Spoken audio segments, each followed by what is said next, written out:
glad to have you all in this particular session.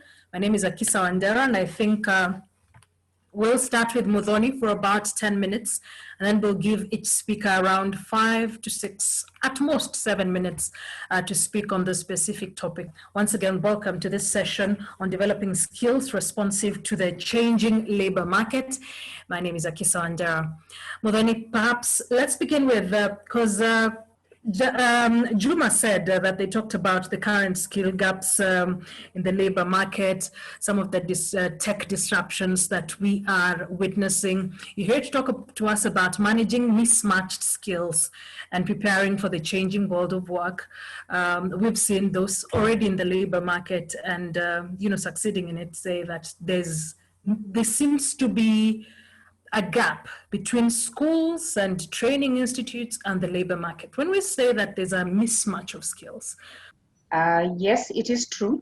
When we talk about mismatched skills, we talk about, we are referring to what the graduates who are joining the labor market have to offer and what the businesses in the working world will be requiring.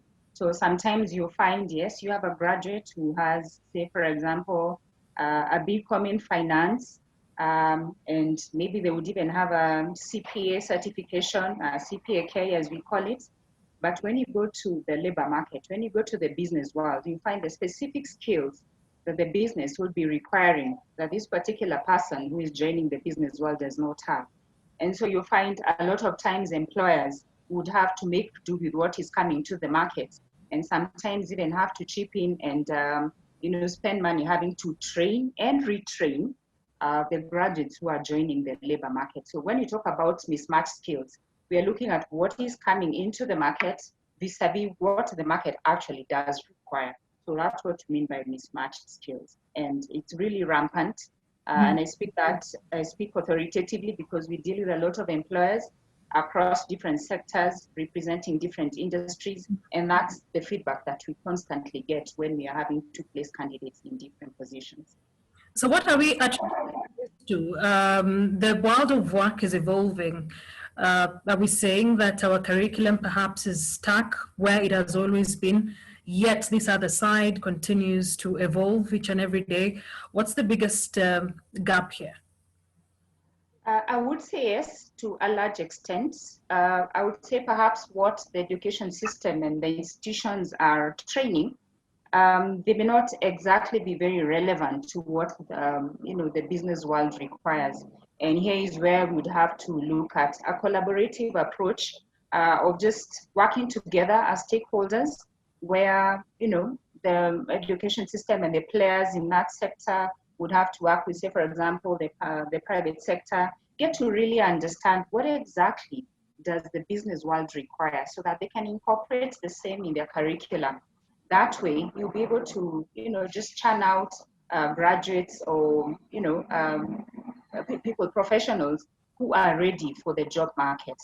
So that's then again, we don't have to retrain. So I would ask that, this is something that we may need to look at, work together, develop curriculum that is relevant.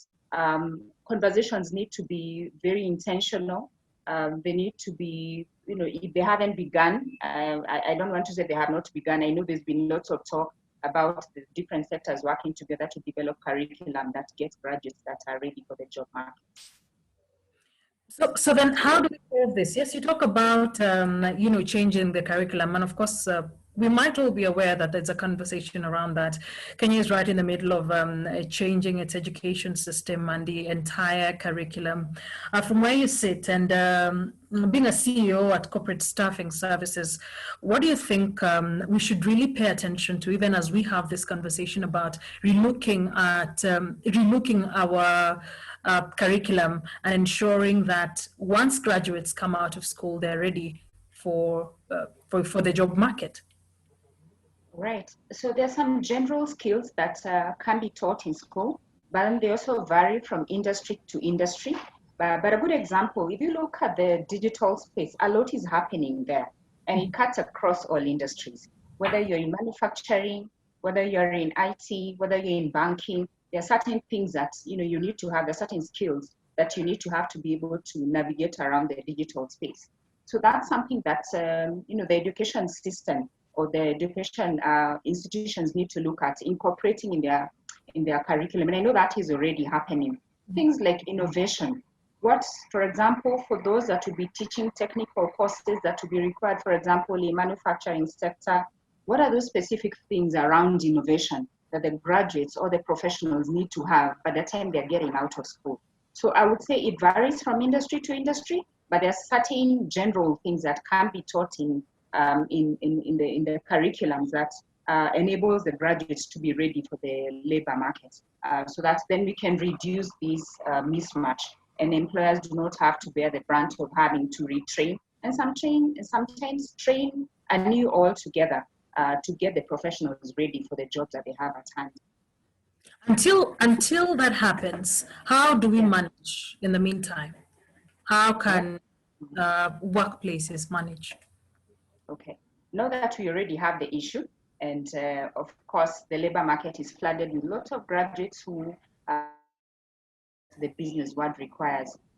Employers also need to provide an environment where, the graduates can have opportunities to retrain, to reskill, for example, just sometimes sponsoring the employees to go for training.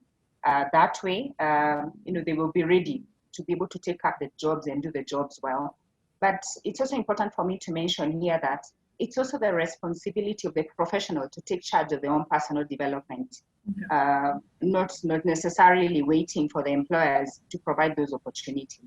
So that's what I meant when we say it needs to be a collaborative approach. So the professionals, yes, look at your career path, look at what may be lacking vis-a-vis what your role may require or where it is that you want to be, and what skills you need to be there, but also the employers to provide opportunities for the professionals to either go back to school to acquire some skills.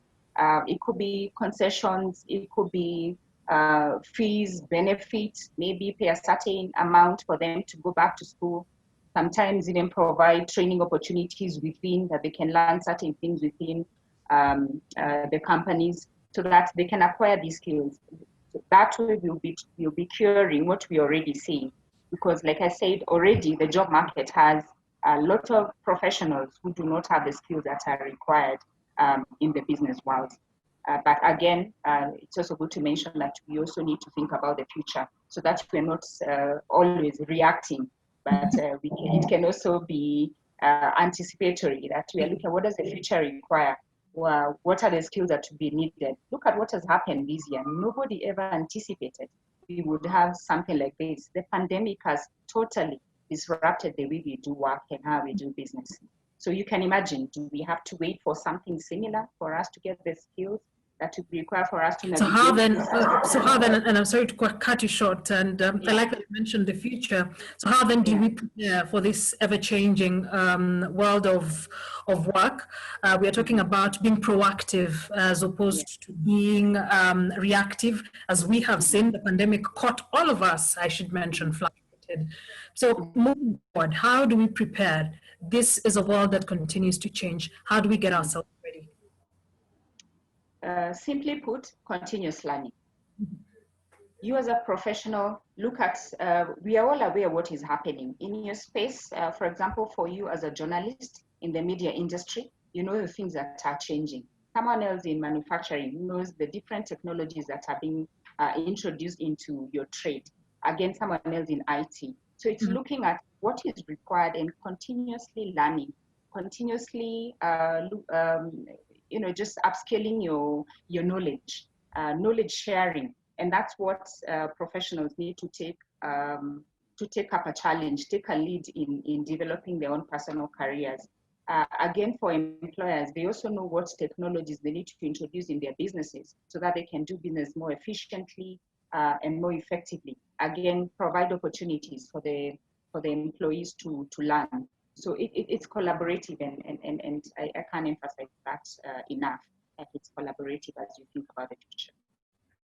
Thank you. You've set the stage for us, and perhaps I hope I'll be coming back to you.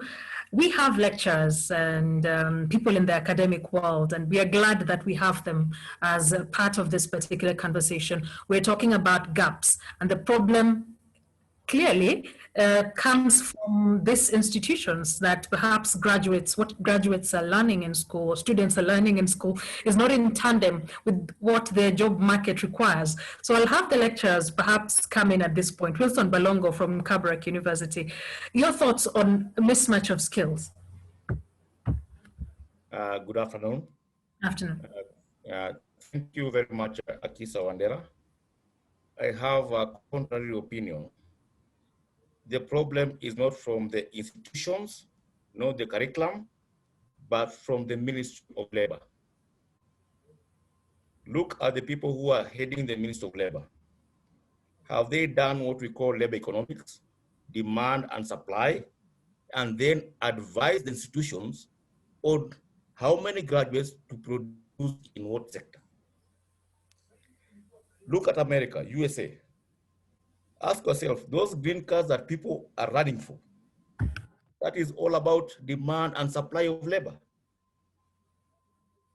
So to the contrary, it is the Ministry of Labor and professionals in the HR that are letting us down. If the Ministry of Labor could now determine the demand and supply, then they will advise the institutions, for example, we need more plumbers as opposed to more accountants. Do they do it? They don't. So the buck stops at the Ministry of Labor. If I ask you, Ministry of Labor, what does it do? Does it advise the institutions? No, curriculums are very okay. We train these students, but the Ministry of Labor does not advise the government, does not advise institutions on the demand and supply of labor, so that you don't oversupply. And this is just basic economics. If you oversupply, you know what happens in the market about the price. Right. So the buck stops with the Ministry of Labor, and then we go back to the HR professionals, and we have so many quacks. That is why you see we're exporting people to Saudi Arabia, and here in out they're crying. So the buck stops with the Ministry of Labor. Thank you. Okay, I'll get back to you. I have a question, but I'll get back to you shortly. Advanced Nation, I don't know whether he's with us, from TVET University. I'd really like to hear from those in the academic world. Nation? I would like to engage what I call a systems thinking approach to address this question. We have to ask ourselves, where do we get these learners from at university? These learners came from a basic education level that shaped them to think in particular ways.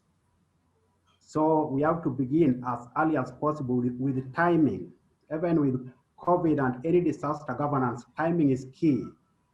So do we spend time, effort to ensure that we identify talents early in primary school, so that the curriculum we expose our students to, inculcating them an exploratory attitude which is matched to their talents, so that by the time they are going to tertiary level of education, they already know very well what they are cut out for and can impact society through sound and focused training.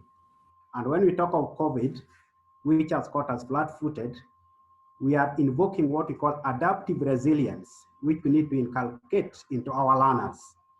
And finally, there's what we call system as cause thinking. That is, we must interrogate to what extent we have made ourselves vulnerable to external shocks. Is it because of the weaknesses internally that we have entertained for so long? That could be true. So we also need to ask ourselves, when we are talking of university, industry, and government collaboration, does industry have to wait until we give them graduates? Then they complain that the graduates are half-baked? No, they need to come in early as possible, to partner with government and universities or colleges, so that they can produce to the world adaptive graduates who can respond to the changing needs of the global technology marketplace, including the gig economy. So that is my challenge to industry and government, to help the university address these challenges early and mold the graduates to have the people skills the fundraising skills, leadership skills, communication skills that we do need in the marketplace. And you rightly put it. So then how do we nurture them? How do we do this? What you've talked about the challenges. What opportunities are there to take advantage of right now? There are so many opportunities. For example, it has been established through research by the World Economic Forum that 65% of primary schoolers today will be engaged in jobs that have not been created yet. There are jobs that are hitherto unknown, and that takes us back to the adaptive resilience. So one way to do it is to ensure that at the basic level of education, we ensure that there's a broad base of the curriculum must be broad-based. For the pyramid to be stable, it has to be broad at the base and it has to stand upright. So if our education system is going to limit the primary school learners to just a few subjects, and we say that we want them to specialize that early, again, it will be a shot in the foot. And this is something that has also been raised when we talk of educational models in some countries, that they are overemphasizing what we call specialization. Mm-hmm. So when it comes to automation and the unpredictabilities of the modern labor market and the accompanying labor market demographics, they find that their graduates cannot adapt to the new demands. For example, Akisa, you are in journalism, and we have automated journalism, New York Times, Associated Press. In the banking sector, we have automated equity research reports, which have been successfully accomplished by banks such as Commerzbank in Germany. So how do you adapt to such changes because of the digital revolution wave? So if you're asking how we do it, then I would say that it has to be collaborative, it has to begin early. And then let me give a specific example at Tata University. Mm-hmm. I'm lecturing in the engineering department. And what we have decided to do is that we will be exposing our students to soft skills. Units such as communication skills will be spread out from the first year to the third year, including research skills, so that by the time they are choosing their final year projects, they will already be well equipped to know what the marketplace needs. And we are always inviting industry to collaborate with us as early as possible in molding these graduates. Thank you. Thank you. A more collaborative approach between industries and schools or institutions. Thank you. George Mangi from Rare University, I'd like you to come in at this point. Perhaps I believe as coming from the world of academia, you'd have something to say about the mismatch and where really the gap is. But also even as you do that, perhaps the topic you're meant to handle, how then do we turn skills of economic growth? So yes, we have the skills. How do we make them useful? Thank you very much. Now, for me, first, I'm in the field of international relations, and you know, for that already, we don't even talk about our country. We look at things from the international perspective. Now, I want to agree with my colleagues who have talked about why the mismatch is so rampant or why it is felt in the industry. Yeah, I can go first with the opinion that I think we've been failed by government, like the Minister of Labor, like my colleague said, and the HR. I mean, there is no right communication so that we know, hey, at this point in time, we are in the 21st century, and this is what we need, this is what is lacking in the market. Because what we are doing, we will do our work, we churn out graduates, you know, and then you see the model on which this is built is that we are teaching students as part of their choice of what they want to do, and they never know what the motivations about that is. Yeah. For example, there is this trend as a student and also now as a teacher, I realized that students have this impression of some jobs are well paying or they are more prestigious.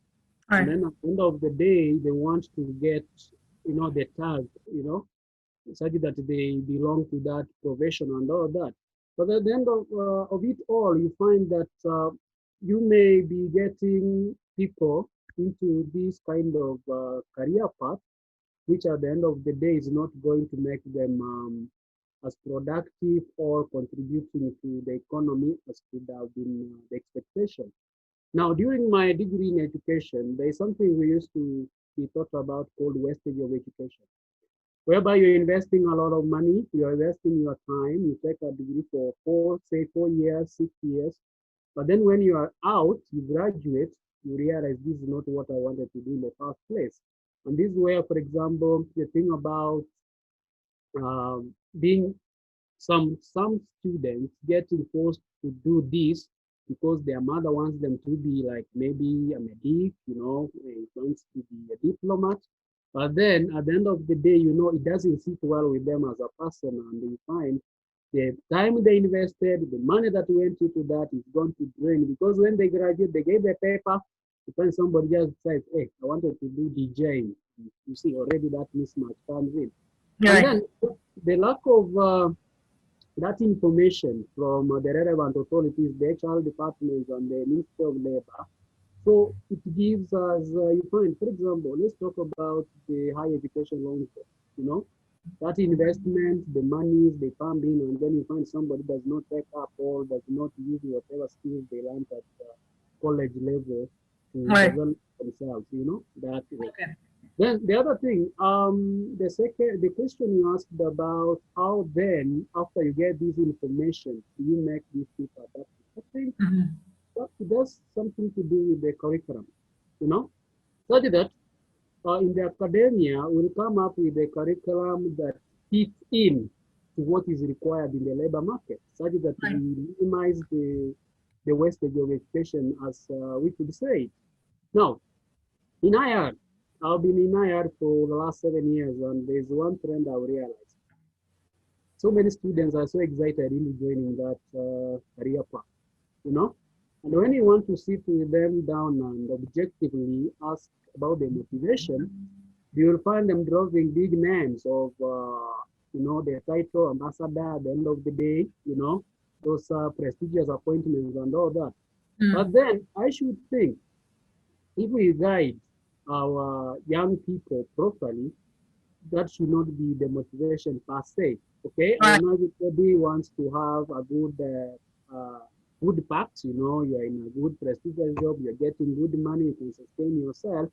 But then Mhm. you realize right now, if you go to the Minister of Foreign Affairs, because this personal experience, you will find that quite a number are not, are not people who have been trained on those skills. Yeah, there are other dynamics that come into play. Okay. Okay. So Please. then the day Yes. you find those of us who have invested our money and our time studying these things in the IR are out Mhm. here. Mhm. The country is not tapping into our skills. Okay. Like I Okay. have a lot of classmates in the doctoral class Thank you, George. who Thank have you. not touched nothing. We are That. we are really pressed on time. We are really pressed on time. Thank you very much for your insights on that. And like Saddam, to pick it up from there, then later on, Kivoi, Dr. Douglas Kivoi will be speaking to us on the role of research and academia. We don't have too much time left, so I'd really ask that we observe time. Balongo, I'll be coming back to you shortly as well. Saddam, on turning skills into engines of economic growth, George has set us off on that. I'd like you to pick up from where he's left. As young people or the graduates, that now there are limited jobs, and these limited jobs, there are a number of reasons, including technology advancement, and also sometimes populations, because we are growing. There is a growing population of people, and sometimes the numbers are limited.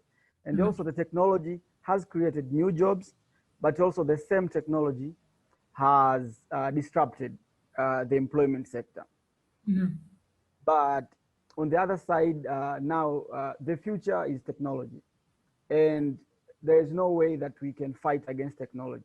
So Now we have to, how do we align to that?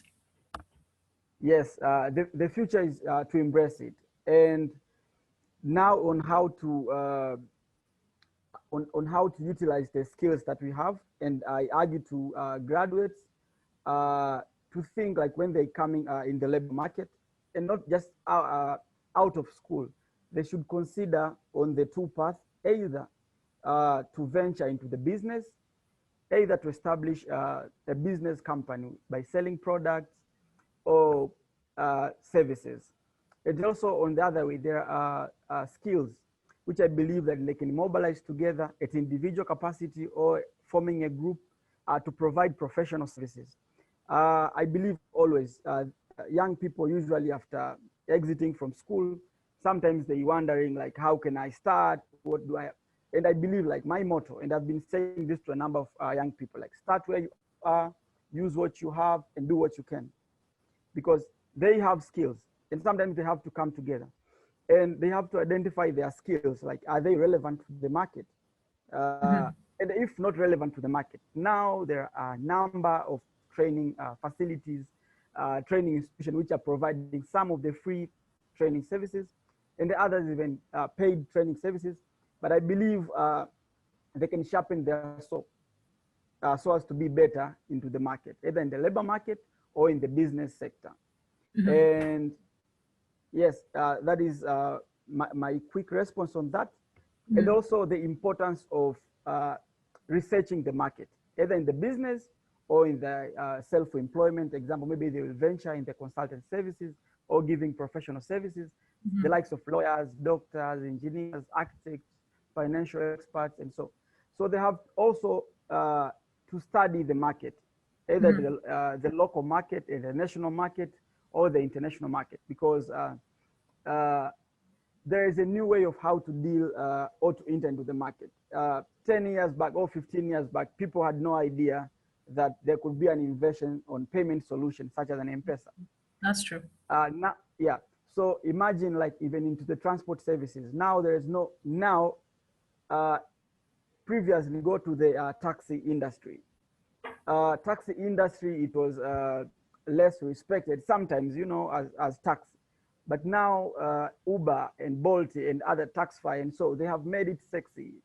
It's an application. Anyone who is having a car can register, and it has expanded the number of drivers to commercialize their skills as just a basic driving skills. And sometimes people to make their living. Our grandfathers and mothers back then, they didn't know even to read and write. Just listening and speaking was the major skills for you to earn a living, to negotiate the leadership and so.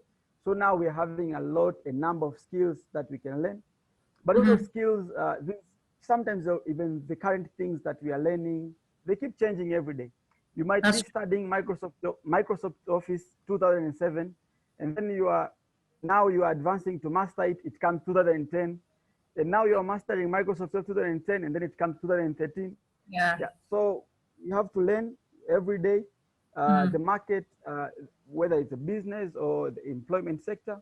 Yeah. And also, yes, that is my brief. Continuous learning, and of course, Mutoni Degwa started by mentioning that. And I'm seeing a comment on the chat from Henry Gordon who says, the problem we have is that students are programmed to go to school, study hard, and earn good grades. This denies them an opportunity to be open-minded. And you've mentioned the importance of being open-minded, and especially a time like now. We also see Dr. Kivoi saying, most are narrow-minded, conditioned only to operate in their discipline, which is very true.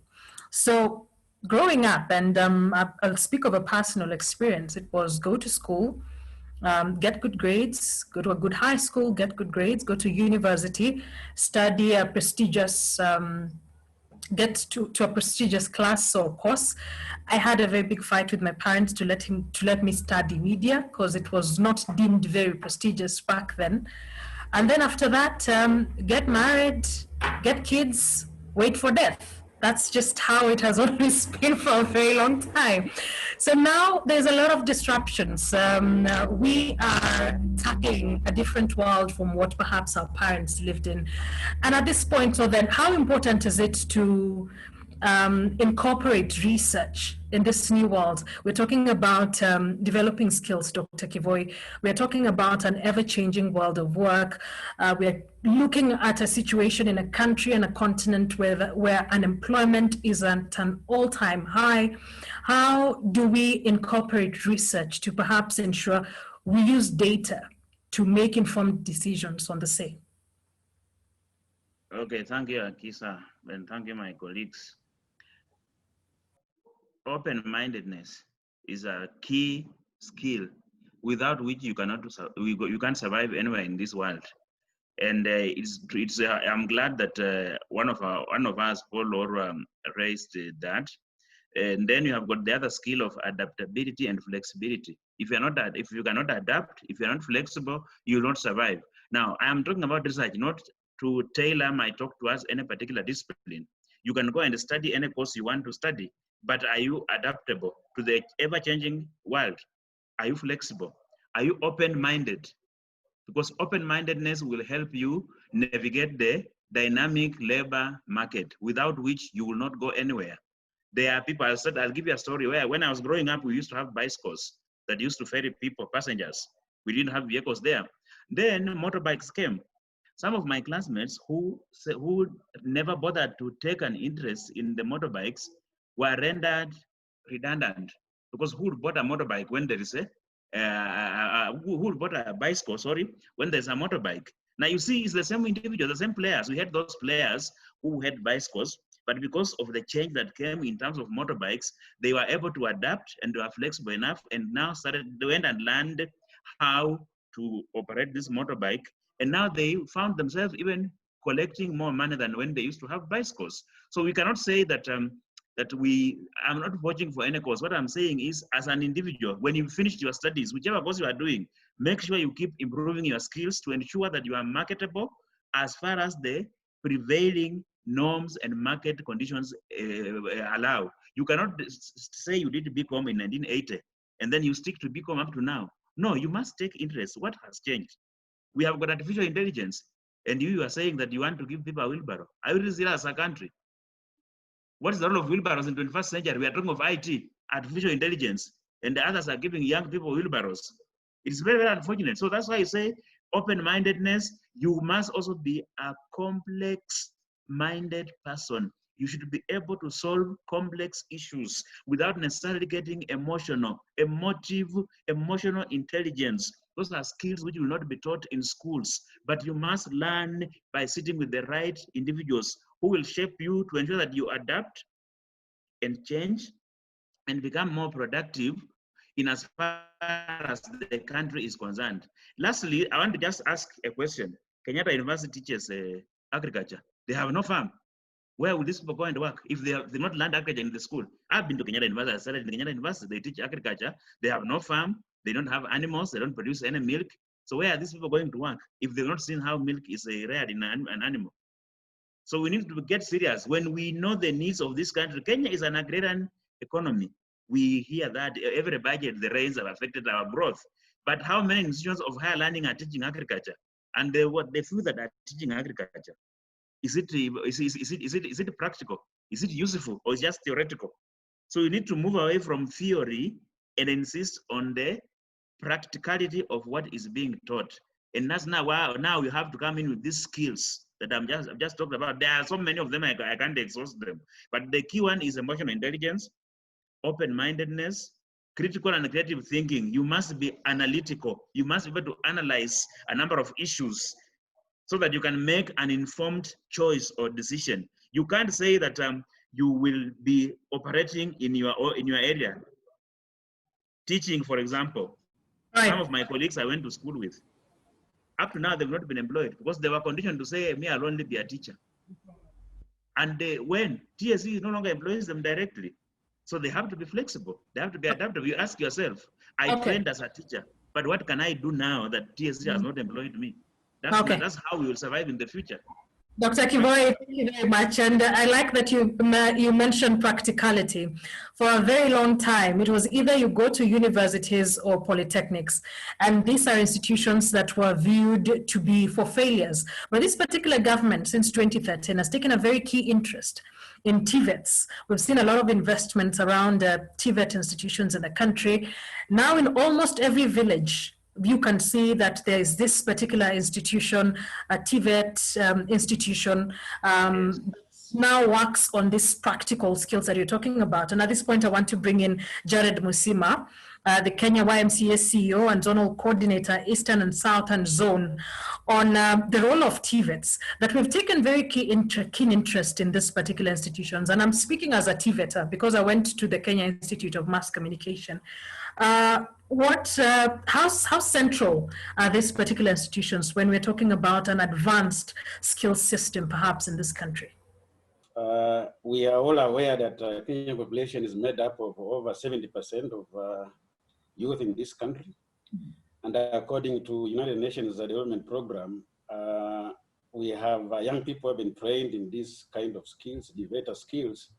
But out of this all number of young people who are trained, only 39% are able to get absorbed into gainful labor market, and 61% of them remain unemployed and end up in slums or joining militia groups in the country. And this one brings me back to what Dr. Balu was talking about. The problem is the Ministry of Labor. And maybe a solution to this is to create a labor commission in this country. We don't know whether it will be able to function. We have an organization called the National Employment Authority. I don't know what they are doing in terms of coming up with needs, labor needs analysis, so that they can be able to match skills and labor needs in this country. When you go to countries like Germany and South Korea, you find that most of the people who are trained in TVET institutes get absorbed because they undertake this labor needs analysis every year to ensure that whatever young people are learning, the needs that we have in the labor market. So having said that, we know very well that the TVETs are expected to play a key role in providing relevant skills that will drive the economy and enable the country to achieve its economic growth, which will ultimately reduce the poverty and unemployment and promote decent living. Mm-hmm. But unfortunately, existing institutional infrastructure, staffing, equipment, financing mechanism, governance systems are inadequate to effectively produce quality graduates for the economy. Evidence from employers, according to United Nations Development Program, revealed that graduates from TVETs lack experience in using modern equipment. They also lack adequate trade skills, innovation, creativity, knowledge due to limited practical exposure. You know, they go through training, but they are not exposed to practical experience or work environment. Why? Because we have limited opportunities for such young people, and you find that most of them even struggle to get attachments when they are in college. So this one creates a lot of challenge for them. And I find that when they are employed, they are not able to offer quality. They cause a lot of wastages, and their productivity is very low. Right. And also, you find that these young people who are trained like in masonry or plumbing and all that, they are not able, because they are not properly trained and they are not properly exposed. You find that if you give them a job like repairing a plumbing issue in an institution or a company, they will not take time to really look at the sketch of the building and drawing so that they can be able to know where the problem is. They will come and take 4 days or 10 days trying to locate where the problem is. This is because of lack of practical exposure. Right.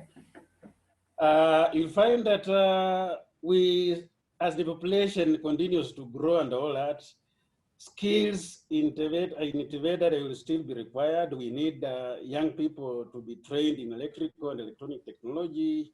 They need to be trained in motor vehicle technology, building technology, and others like agribusiness, food processing technology, plumbing technology, data harvesting skills. They need that so that they can be able to provide data to policy experts to make decisions and all that. So they need to have those skills in data harvesting skills so that they can be able to use search engines, YouTube and all that to get information. Right. You find that we are now really progressing in technology advancement, Okay. and therefore young people need to have skills. You'll find that other universities out there are coming up with courses like blockchain course. MIT is one of the universities that is coming up with that course. You go to a country like South Africa, they are trying to establish artificial intelligence institute so that people can be able to learn and have skills in this area. You Right. find that over time, marketing skills are still required, and technology has really revolutionized marketing. We have this digital marketing coming up, social media and all that, and the young people need these skills. But Yes. because of the challenges that I mentioned above, you find that they have a challenge. You find that there is great need to empower the youth digitally. And according to Google research, they have indicated that by 2025, Right. digital economy will be generating 19.5 trillion Kenya shillings to the economy. And it will be creating 3 million jobs in the continent of Africa. We need green skills because of the advent of ecotourism, wind power, solar energy, and all that. Nursing skills will still be required because we are having aging population. And therefore, just like the developed world, where we are having nursing skills required so much in Africa, we are going to have these soft skills. I'd like you to wind up. So what is important is that there is a great need for collaboration between the government, TVETs, industry players to design relevant courses and training programs that will meaningfully meet the needs of the economy. Thank you. Globally. Thank you very much. And let's bring in John Arono now, because he'll be speaking on the same thing, on skills of the future and the role of TVET. You've put it very clearly, and perhaps some of the skills we need as we move into the future, or we live in the now, in this ever-changing world of work. John Arono is the head of research and development at the Sigalagala National Polytechnic. Jonah, are you with us? Something small on what my colleague has said on the role of TVET. He has actually enumerated a number of areas where we have skills demand. And I just want to point out some of the aspects, what we are doing in TVET, particularly the TVET institutions. You drawing examples from could possibly those that are around us. Now, we are all aware that we have had reforms in the TVET sector in the recent past, key among which include the TVET Act number 29 of 2013, which has really created a number of organs, including TVETA, TVET CDAC. We had the TVET Funding Board, which is yet to be operational. Now, in those reforms, it was based on the challenges which we have been witnessed before, the skills match, the lack of relevance, quality, and so forth. So in TVET, there are a number of things which are going on which go towards supporting or ensuring that these skills that are demanded are actually supplied. I'll start off with technology. We'll have to get used to that. Sorry about that. I don't know if Rono is with us to just finish up his point before we go to our next speaker. I think we don't have Rono yet. But he's also from the Sigalagala National Polytechnic, head of research and development. Once we get him, we'll be able to finish up with that conversation on the role of TVETs and industry. And we also saw Jared mention that perhaps the reason why TVET students from TVET are able to be observed in the absorbed rather in the job market rather fast is that there is continuous research around job skills and the labor market and what is needed. Wilson, you started by saying the biggest problem is at the Ministry of Labor, but even at these institutions of higher learning, do we do research? Do we take a look at this ever-changing world and tweak our teaching to be in response to that? At institutions, we do that.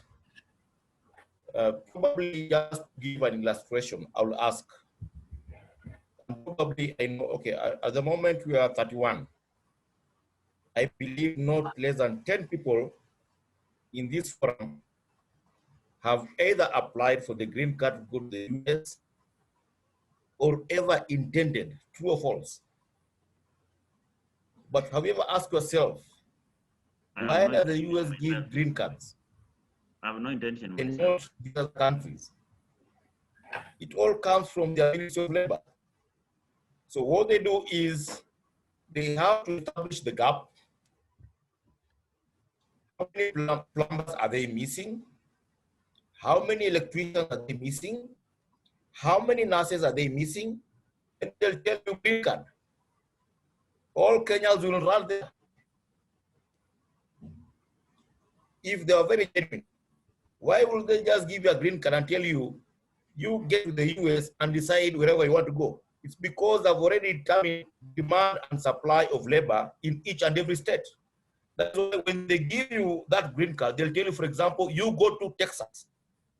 So once you get to Texas, you're a citizen. You have to pay taxes. And for you to pay taxes, you have to be employed. That's why you'll see professors from Kenya, they'll go there and start washing dishes or doing some funny jobs.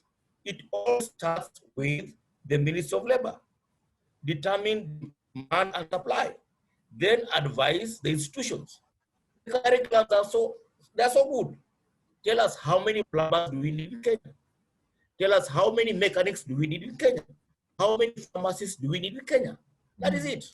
Once we're done with that, so that we stop producing so many teachers, so many accountants, then you will see not every day in the streets. Ministry of Labor, I come back, kindly do labor economics, demand and supply. It then advise the institutions, then even the students, as they're learning, they'll know if I go to this particular course, there is oversupply, I won't get a job. And then we'll now lessen this thing of job mismatch, whereby you have a student who has done computer science, then ending up being a banker, a teller, and is done computer science. We are wasting a lot of resources. Yeah. It is high time we get HR professionals to straighten out this thing and advise the government. Can we first of all start with basics, labor economics, demand and supply, and then also now advise the institutions. The curriculums are they are so good.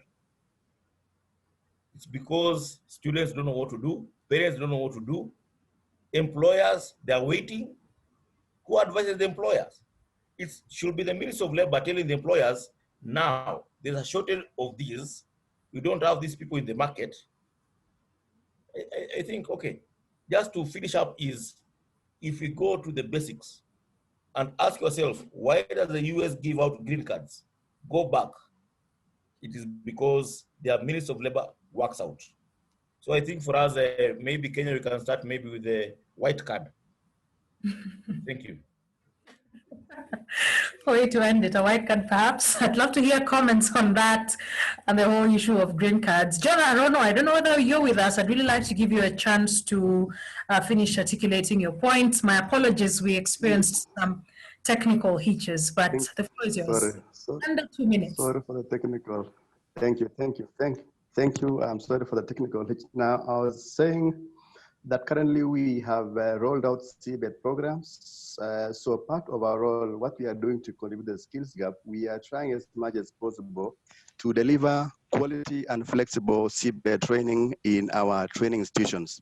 We have a number of levels, starting from the national polytechnics, the technical vocational colleges, and the vocational training centers, offering various levels.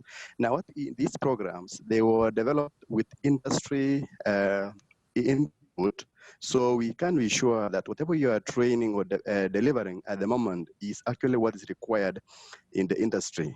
Now, the other thing is that what goes alongside the quality delivery of CBET training is the nature of the facilities, it's the nature of the equipment in our labs. Now, if you go around most of our, at least the public TV institutions, you'll find that they are well equipped. We have state-of-the-art equipment, so that is critical in imparting the necessary skills, the practical skills to our trainees, which will close this gap, which has previously existed. Now, the other thing that has happened in the recent past is in the recruitment of the trainers who are to impart these skills. In the past, we have had trainers or teachers who have a background in education being recruited by the Teacher Service Commission, as it were. Now, because of this shift in employment regulations, the current nature of employment, current trainers which we have, you find most of them are being drawn from the industry as opposed to those who had only gone through the educational. So you find that they are coming with some experience. We also enhance that collaboration between the two. Now, the last point is that the capacity building of our trainers. This equipment which we have, most of which were being maybe funded by the government through the Ministry of Education. So you'll find that they went alongside the commissioning. There were training which were conducted. So you'll find most of our trainers in these institutions have undergone a number of capacity building programs. So you'll find we have quality trainers, we have state-of-the-art equipment, we have a CBET curriculum with a flexible mode of delivery. All those combined will contribute towards ensuring we have the necessary skills imparted to our trainees. Right. The last point is apart from the curriculum which we adopt from CEDAC, we also have the mandate of developing our own curriculum. And an example is at where I am, Sigalaga National Polytechnic, we have developed a curriculum in solar PV in consultation with the industry. So you find that there's a process. What we did, there is a skills gap which was identified following some study. This was done in collaboration with the Canadian government. So such like approaches where you develop a curriculum with the input of the industry will go a long way in the same. What I would recommend, the problem we have had is that there is duplication of programs in each and every institution. Going forward, if we would have centers, training institutions specializing in a particular field or trade, fully equipped, trainers fully trained, we will be better off as a TVET. Thank you very much. Thank you very much, Lorna. Thank you very much for articulating that very clearly. I don't know whether we still have Modhoni. I'd like to get her final thoughts. I'd like us to wind up in the next maybe 3 or 4 minutes. And I'll pick a gentleman and a lady who have been following closely to give us remarks perhaps on their thoughts on some of the things that have been said. Mr. Josephat, I'll give you a chance to at least say something, as well as Nasubo Imelda. But Modhoni, to you. All right, thank you everybody for their contributions. I agree there's need to change the way we do work, the way we do our education. And also for the professionals, also take charge, allow yourselves to learn. I had someone mention about soft skills, very, very important. Some of these things you may not really be taught in school, but the opportunities are available to learn. Be flexible. There's a term we have now had a lot, agility. Be very flexible to the changing way of doing things. That way you'll find yourself more acceptable in terms of your skills in the job market, over and above the technical skills that you're bound to get in the training institutions. I've had someone else mention about the labor market being able to collaborate with the institutions, advising the institutions on what is required in the job market. I agree, there's a lot of work that needs to be done there. We hope from this forum we can get insights into how that can be done, so that we begin the conversations if they have not already begun, so that we are producing people who are ready for the job market. Right, thank you very much. Let's get comments from those that have been following up this conversation, a minute each. Let's hear from Imelda. Thank you so much, Akisa. I hope you can hear me well. Yes, perfect. Yeah, I am Mr. Adero student, so I would like to just give my final remarks with one of the things that he normally does during our lectures. He normally inspires us having the desire to upskill, to reskill, and to deep skill. That means that one of the panelists say that every time there are normally changes to the software, to the technology. So there's always that need to upskill, to reskill, and to reskill. And that is going to impact our economy and to build. Thank you very much for being with us, Muthoni. Nasho Nadero, a mentor at Presidential Digital Talent Program in Kenya and a lecturer at the TVET University. We had Wilson Balongo from the School of Business and Economics at the Kabrak University. Thank you for being with us. Saddam Halfan Ahmed, Head of Operations at Pomoja Communication, and George Mangi, a lecturer at the Riara University. We also spoke to Dr. Douglas Kivoi, a Senior Policy Analyst at Kipra, and Jared Musima, Kenya YMCA CEO and Zonal Coordinator of Eastern and Southern Zone. And finally, John Arono, Head of Research and Development at Sigalagala National Polytechnic. And of course, everyone else who followed this conversation. Very, very interactive, very active, even on the chats. I am Akisa Wandera. Thank you very much for listening and being very active in this particular session. I'd now like to hand over the program to Juma.